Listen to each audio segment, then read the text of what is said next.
Olivier Bravejean, une belle pensée pour vous aujourd'hui au milieu des fleurs. Nous sommes où? À Marseillan. Belle semaine à Marseillan avec toute l'équipe, Thierry, Caro. On va aller rejoindre Albert dans quelques instants. On va avoir toute l'histoire de Marseillan. On ira manger, on ira boire du Noilly Prat, on ira manger des huîtres. C'est bien Marseillan? Oui. C'est bien, hein? Et ben voilà, on y va tous ensemble. C'est parti, Marseillan. Nous voilà.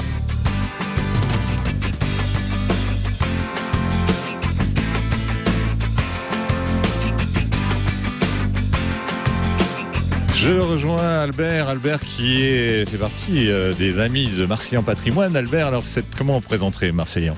Marseillan, c'est une ville auquel on tient beaucoup, nous, Marseillanais. Et même les nouveaux qui arrivent, ils sont très attachés. C'est ce qui est intéressant d'ailleurs à voir. Et on a souvent davantage d'amitié et d'intérêt pour la ville avec les nouveaux arrivés. Hein, c'est assez curieux ça. Et Marseillan, c'est une ville, une petite ville, on peut dire. Combien d'habitants? Maintenant 8000. D'accord. Mais pendant longtemps, c'était 3000, 4000. Mais qui a une vie quand même assez intéressante parce que nous sommes un pays de terre et d'eau à la fois. Hein. Donc on vit avec les vignes tout autour, la campagne, et aussi avec l'étang, avec la mer, parce que n'oubliez pas que Marseillan, la commune, arrive jusqu'au bord de la mer, hein, avec Marseillan-Plage qui se trouve de l'autre côté de l'étang. Alors il y a une histoire sans avoir d'histoire, il n'y a pas vraiment de naissance. Il n'y a pas de naissance particulière, évidemment, on n'a pas d'acte de naissance, mais on sait que Marseillan remonte quand même très loin dans le temps. Hein. Les témoignages que l'on a, et je vois un monsieur qui est là, qui est un archéologue, chercheur, amateur, mais très fortement, et qui vous trouverait des tas de choses à dire. Alors qu'est-ce qu'on voit là? Alors il y a des moments, il y a des superbes. Alors, ici, nous sommes dans le vieux village, au cœur du vieux village, hein, et on peut dire que vraiment le cœur du village, c'est la place que nous avons là, la place couverte, nous l'appelons comme ça, place couverte. Place couverte, vous voyez, c'est marqué en occitan. Ah, oui. Je suis aussi un militant occitaniste, c'est pour ça que je vous le signale. C'est pour ça que vous avez une Marianne spéciale? Non, la Marianne, c'est le côté républicain de la ville. Hein, qu'est-ce qu'elle a, cette Marianne? Qui est très très marquée à partir du 19e siècle. Et c'est la première Marianne qui a été placée sur une place publique en France. En France. Ah oui, non, s'il vous plaît. Hein. Oui, s'il vous plaît. Et donc, la vue, on a une super vue là. Hein, le village est un jour de marché. Un petit marché aujourd'hui, peut-être à cause de la pluie qui est tombée dans la nuit. Hein, donc, les gens ont eu un peu peur. Mais voilà, nous sommes là au cœur. Et quand on prend de la hauteur, qu'est-ce qu'on voit? Alors quand on prend de la hauteur, évidemment, on voit le village d'abord, puis le port, tout le quartier du port, très important, hein, qui a été la deuxième zone portuaire de l'Hérault, juste après Sète, en surface. Et puis évidemment tout le magnifique paysage, l'étang de Thau et de la mer au-delà, etc. Voilà, donc toute cette semaine, on va visiter tout ça. Bien sûr, il y a les huîtres, il y a des produits qui font du bien au ventre. Vous n'oubliez pas le ventre. Je n'oublie pas le ventre. Jamais on oublie le ventre dans cette émission avec toute l'équipe. À la caméra, il y a Thierry, vous le voyez bien, il est sain. Et nous avons Caroline avec nous aussi, incroyable mais vrai. C'est comme ça, Marseillan, nous voilà.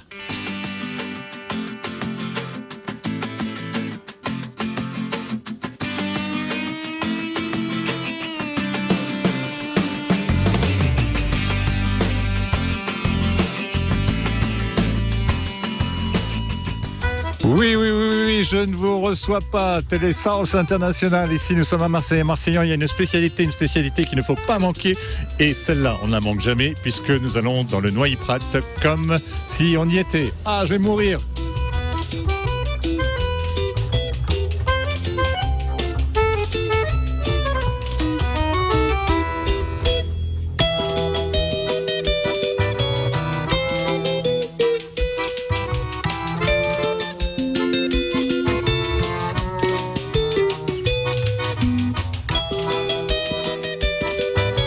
Ah là, Jean-Louis, je suis ravi de vous rencontrer parce que Noilly Prat, c'est toute une histoire, Jean-Louis. Noilly Prat, c'est une histoire merveilleuse, une histoire familiale, où M. Joseph Noilly va créer le Noilly en 1813. Après, son fils veut le développer et pour l'exporter dans le monde entier, il prend comme directeur commercial Claudius Prat. Et là, Claudius Prat étant bien malin, va épouser la fille de monsieur Noailly. D'où le nom après, en 1855, Noailly Prat et compagnie. Il faut savoir que Noailly Prat est connu dans le monde entier. Et ici, à Marseille, on peut visiter nos chais. Alors, qu'est-ce qu'il y a? Qu'est-ce qu'on visite? Raconte. Alors, déjà, vous avez la première partie où nous sommes, là, c'est la partie un peu historique, où vous avez des documents qui datent des années 1800. Ensuite, on va traverser un des plus anciens chais de Noailly Prat qui date des années 1850, qui s'appelle le chai des Mistels. Après, on découvre un enclos à ciel ouvert qui est unique au monde, c'est-à-dire que nulle part ailleurs, où justement on va faire macérer justement le vin. Et ensuite, après, on va aller dans la herboristerie et on va finir par c'est la fameuse salle des secrets. Et après, on termine par la salle des secrets, où là, on va faire le dodinage, on va mélanger les plantes et les épices avec le picpoul, la clairette, la mistel. Et ensuite, bon... alors là, racontez-nous un peu, qu'est-ce qu'il y a dans ce noyer, sans dévoiler tout, bien sûr. Bien sûr, ça fait partie du secret.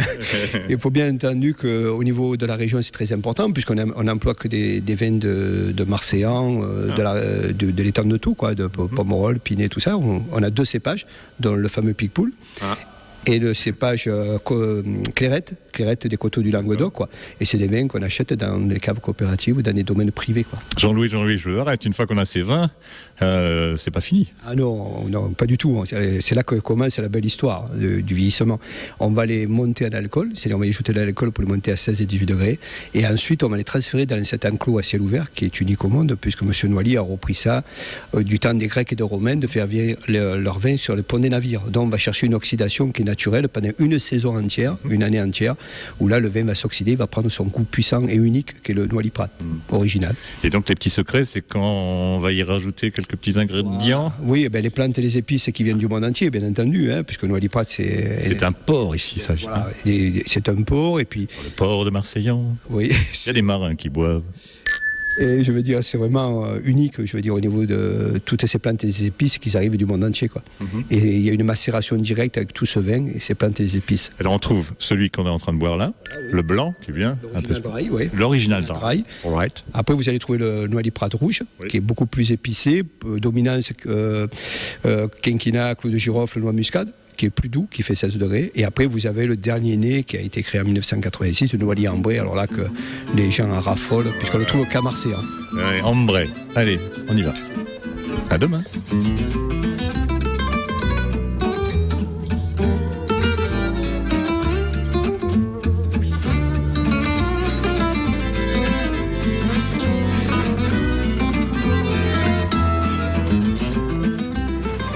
Coucou, on est là, le prochain rendez-vous, c'est une tradition dans On dirait le Sud. La vie est pourtant bien. Non, d'accord, c'est de manger. Et on va manger où? À la table d'Émilie, à Marseillan, en plein centre. Il y a les halles, il y a les olives et il y a le chef qui nous attend. Allez, Émilie aussi.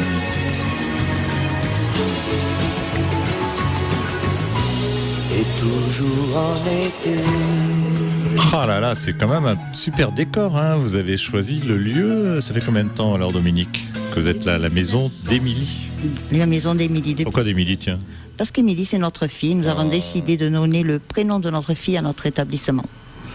C'est beau, ça. Oui. Bon, et alors? Depuis combien de temps? Depuis 1987, mai 1987. Comme ça, un jour, on s'est dit... On s'est dit, ça y est, on est prêt. Et on a trouvé cette belle maison. Ouais, belle maison, mais après, donc il y a la cuisine, il y a tout un...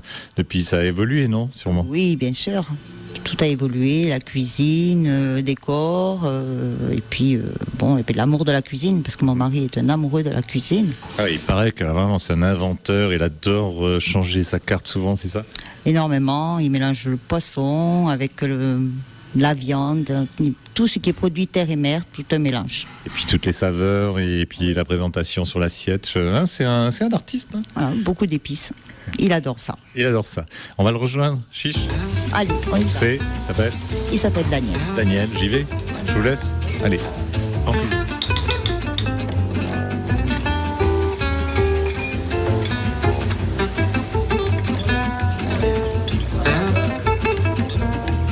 Ah, j'ai faim, Daniel. Belle cuisine, là, on est bien ici, non, à Marseille, non? Très bien, Marseillan. Très bien. Depuis 25 ans, je suis à Marseille. Allez. Et oui, madame a tout raconté déjà. Mais là, j'aimerais savoir qu'est-ce qu'on mange. Alors, ça, à midi, vous allez déguster dans mon établissement un paillasson de pommes de terre, langoustine foie gras, truffe de Bourgogne. Simple encore. Tout simple. C'est simple à faire. Allez, dis-moi comment faire. Un vin de noilly, une betterave crue, broyée au Thermomix, passer l'étamine. Ensuite, vous le mettez en réduction, légèrement écrémé pour faire une liaison. Que vous servirez, vous déposerez sur l'assiette en fin de Comment vous faites avec le vin de noilly? Vous le mettez dans la betterave? Dans le Thermomix, avec la betterave. Et après, vous le faites en cuisson parce que ce serait trop acide. Il y aurait trop de. Et on le porte en cuisson et on l'écrème légèrement pour apporter une liaison. Voilà, très légèrement. Ensuite, docteur. Ensuite, on pose le paillasson sur l'assiette. On fait retirer les langoustines avec le foie gras sans aucune matière grasse, parce que le foie gras déjà c'est un corps gras.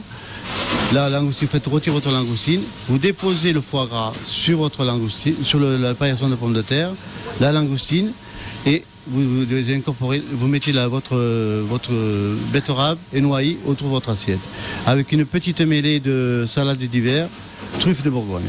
À l'huile d'olive, à truffe de Bourgogne. Avec une huile, une première huile pressée de propriétaire.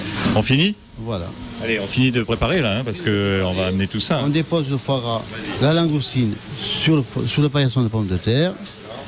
Le foie gras déjà mi-cuit. Cuit. Cuit. Sur le paillasson.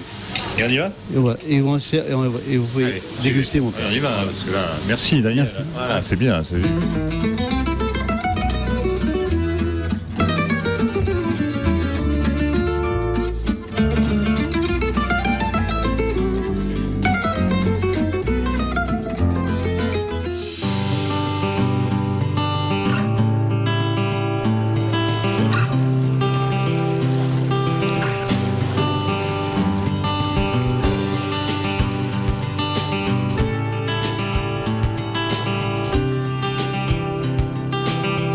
Eh oui, coucou Marseillan, on continue notre belle aventure. Regardez là, nous sommes carrément sur l'eau de l'étang de Thau. On a un beau rendez-vous avec les huîtres, pas n'importe quelles huîtres, puisque c'est la famille Tarbrouillèche qui le fabrique, et pas n'importe comment, vous allez voir.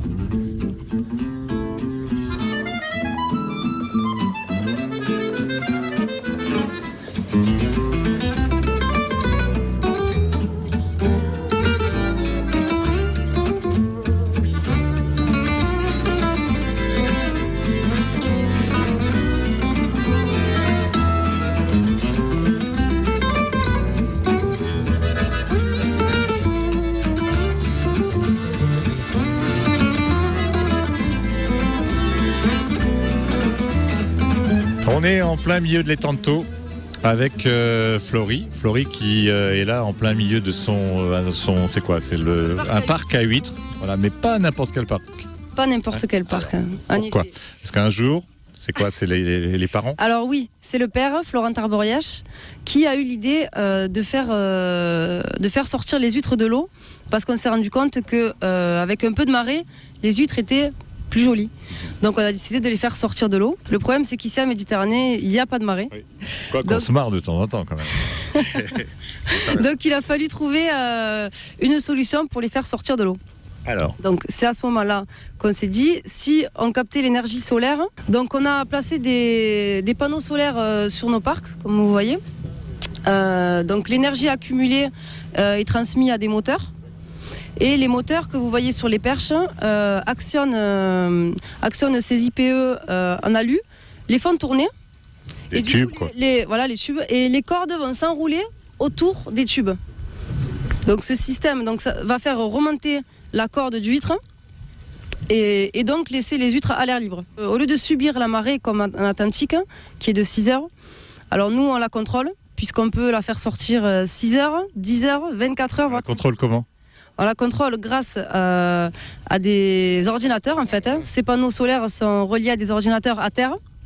On actionne sur un bouton la sortie des cordes d'huîtres. Et ça, c'est par rapport à quoi? Au temps, etc. Alors oui, on ne fait pas ça tous les jours. On fait ça quand il fait mauvais temps, on ne peut pas le faire. Forcément, parce que les huîtres, vu qu'elles sont hors de l'eau, elles vont s'entrechoquer. Là, il fait bon, presque. Là, il fait bon, donc elles sont en train de prendre un bain de soleil. Génial. Voilà. Ça bronze. Ça bronze. Alors l'huître, quelle est la différence alors? Alors, à première vue, l'huître va avoir une coquille plus forte. donc plus conquet et plus dur. Ce ne sera pas comme une huître de Bouzigues qui a vite poussé en 12 mois. Elle va pousser en 24 mois. Donc elle met le double de temps, puisqu'elle passe la moitié du temps hors de l'eau. Il faut venir chez le producteur, c'est encore mieux. Marseillan. Voilà, alors on a ouvert un lieu de dégustation justement pour déguster ces spéciales Tarboriache, qui s'appelle le Saint-Barth, et qui se trouve à Montpénèdre, juste à côté de la société. Allez, c'est parti. Regardez, elles sont roses, elles sont belles, elles sont en pleine forme.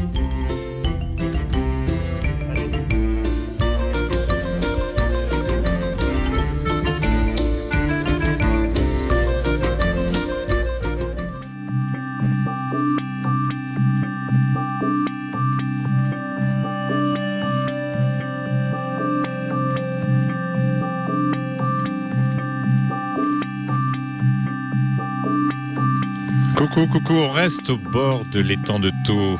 Ah oui, et là j'ai trouvé une étoile. Hein, c'est Georges Pascal, une étoile. Alors comment on pourrait expliquer des fois on n'explique pas ton métier. Tu dirais quoi toi? Déjà le qualifier comme métier, c'est pas un métier. Ça nous prendrait quelques heures d'en parler. C'est ça de côté. Mon art. Mon art, en fait, c'est un art sur le. C'est un lien que je suis, en fait.